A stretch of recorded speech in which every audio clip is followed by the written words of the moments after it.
hello' হাই মই তোমাক প্ৰশ্ন এটা সুধিম হয় যদি প্ৰশ্নটো উত্তৰ দিব পাৰা তেতিয়া মোৰ ফালৰ পৰা এটা উপহাৰ লাভ কৰিবা ঠিক আছে হয় প্ৰশ্নটো হৈছে যে আহোমৰ প্ৰথম ৰজাজন হৈছে চুকাফা সেইটো আমি সকলোৱে জানো হয়নে হয় কিন্তু আহোমৰ দ্বিতীয় ৰজাজন কোন হয় মানে চুকাফাৰ পিছত যিজন ৰজা হৈছিলে সেইজন কোন হয় তুমি ক'ব পাৰিবা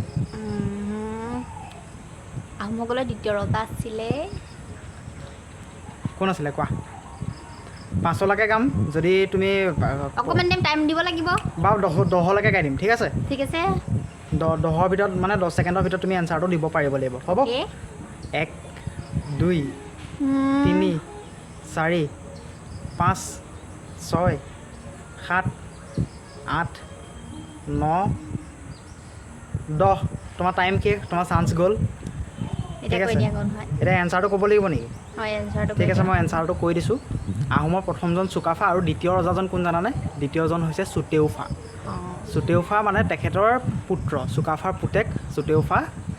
চুকাফাৰ পিছতে ৰজা হৈছিলে ঠিক আছে তো বাই বাই ভিডিঅ'টো ইমানতে শেষ কৰিছোঁ